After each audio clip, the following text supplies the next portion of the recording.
Keep spreading gossip like that, and you're gonna cause trouble for the girls in Kamihama.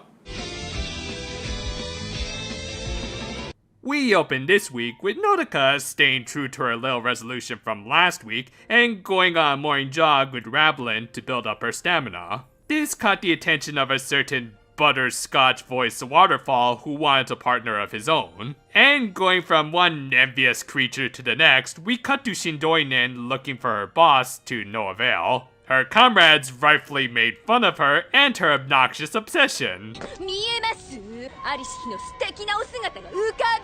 That's what all the husbando chasers say. Back with Nodoka, she was having a hard time keeping her identity a secret amongst her classmates, spreading rumors and a certain plot point from last week. Yeah, Chiyu was surprisingly straightforward, not so much that she made a big fuss in front of everyone, but still points her for saying something to this really bad liar. Back at Nodoka's home, Nyatran was hanging out to find his partner, while Piggy-tan was still trying to build up the courage to go look for one of his own. And for whatever reason, they also made some rather sudden cuts to Latte during this little conversation. I don't know, it's just kind of weird framing and...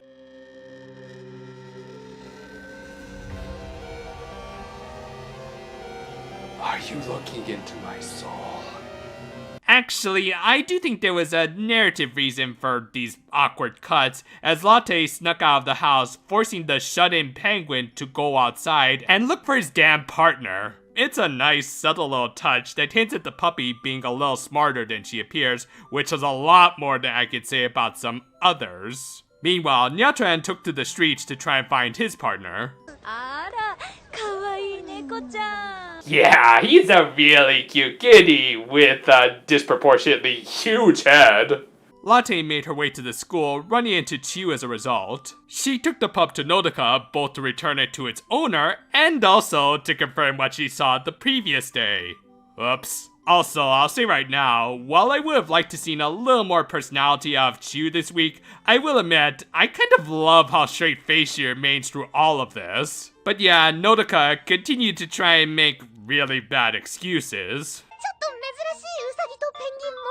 Yeah, don't you own your own pair of floating animals? They're all the rage these days. Chiyu just kind of rolled with all this for the time being. Really, I think she just knows she can bust Nodoka anytime she wants. Heck, she even told Nodoka her motivations. Peggy-tan soon arrived on the scene, possibly all according to the plan of a certain pooch. After school, Chiyu invited Nodoka to her family's hot spring inn. She gave her classmate a full tour, while also encouraging her to bring her family with her the next time.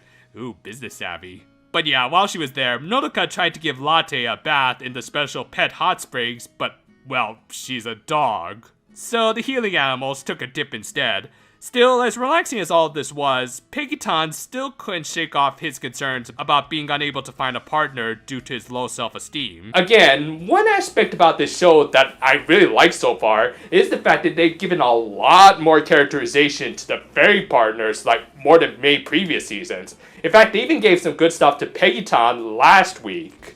While Rablin was facing her own anxieties, Peggy-tan very accurately pointed out all of her issues, though in a fairly comforting and mature manner. However, while it's sometimes easy to understand the feelings of others, coming to grips with our own can be worlds more difficult. Still, he declared he shared his friend's desire to help others, which caught the ear of a certain curious girl. Luckily, the plushies managed to make a quick dive, though I'm pretty sure you're not supposed to dip your hair into the hot springs, you two. And they ended up staying there until, of course, Shindoinen created a Mega Byogen out of the hot springs pumping station, forcing Nodoka to head out.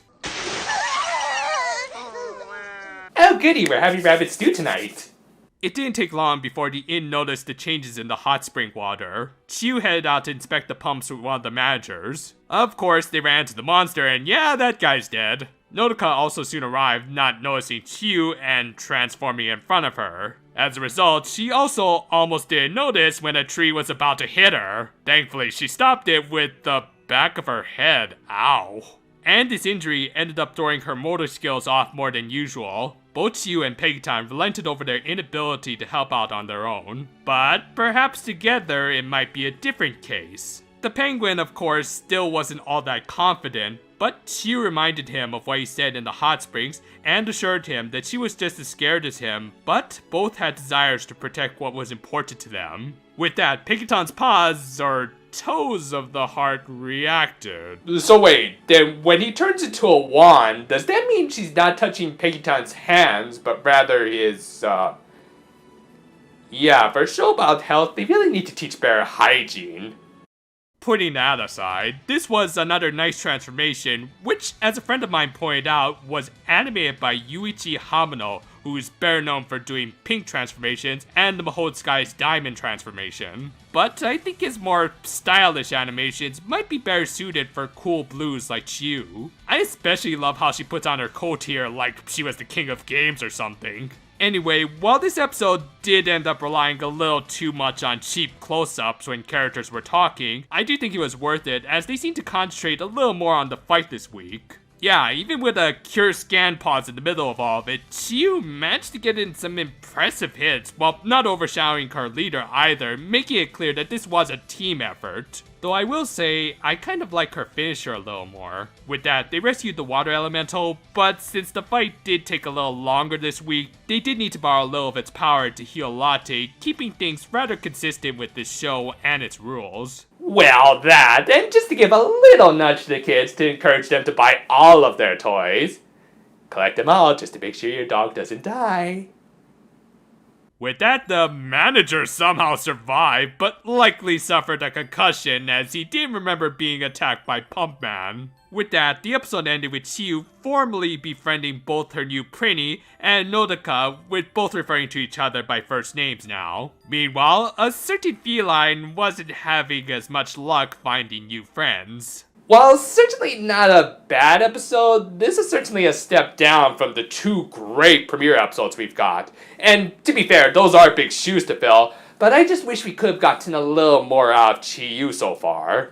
I will say, I did really like some of the more subtle story beats in this episode, like Latte helping Pekiton to get out of the house, and Chiyu slowly unraveling Nodoka's lies. That said, I think they might have been too subtle, especially when it came down to these two. A deciding factor in many pink and blue-esque relationships are contrasting personalities. We get to see an almost two-man comedy routine between the aggressive straight man and the goof. However, right now, Chiyu isn't all that aggressive.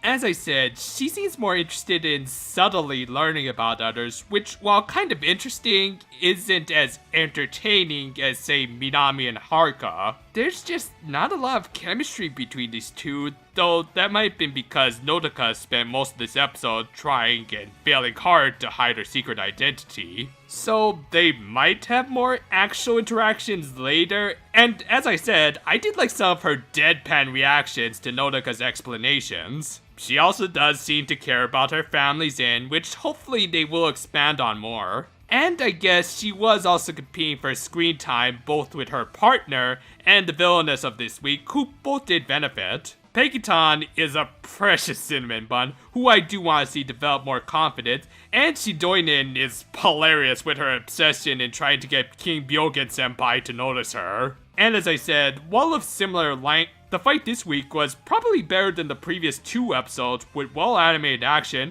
and it's just cool to see the Precure actually backing each other up without overshadowing the other. The fact that Nodoka was suffering from an injury justified Chiyu's intervention, making neither Cure look weak as a result. Hopefully they can follow this pattern when developing the team as a whole. I'm currently back to working on my longer Precure series reviews with a certain show that really needed a shorter title. I don't really have an ETA on when part 1 is going to come out, but I'll still try to get it out to you guys as soon as I can, or whenever I can find myself away from playing Symphogear. Seriously, I got a lot of good Kieka cards, and you better believe I'm going to put them to good use. Regardless, look forward to that, and a lot more. And until then though, farewell for now my friends, and yeah, if you excuse me, I think my penguins need their sardines.